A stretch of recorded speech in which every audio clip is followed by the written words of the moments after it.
আগে এই ধরনের ঘটনা তেমন একটা না শোনা গেলেও বর্তমানে আমরা প্রায় এই ধরনের ঘটনা শুনতে পাই, যেখানে স্বামী বর্তমানে থাকা অবস্থাতেও অর্থাৎ বেঁচে থাকা অবস্থা বা উপস্থিত থাকা অবস্থায় স্ত্রী অন্য কোনো ব্যক্তির সাথে চলে গিয়েছেন, অর্থাৎ তৃতীয় কোনো ব্যক্তিকে বিয়ে করেছেন।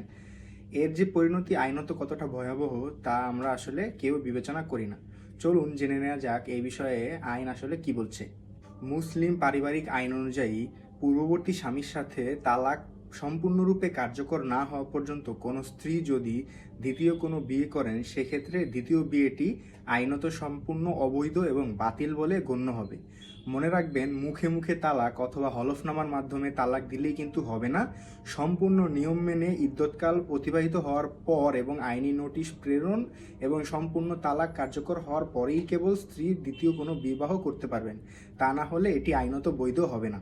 বাংলাদেশের দণ্ডবিধি 494 ধারা অনুযায়ী স্বামী বর্তমান থাকা অবস্থায় বা জীবিত থাকা অবস্থায় কোনো স্ত্রী যদি দ্বিতীয় কোনো বিবাহ করে, সেক্ষেত্রে এটি একটি আইনত গুরুতর অপরাধ হবে এবং এর জন্য শাস্তির বিধান হিসেবে 7 বছরের সশ্রম কারাদণ্ড এবং বিভিন্ন পরিমাণ অর্থদণ্ড রাখা হয়েছে।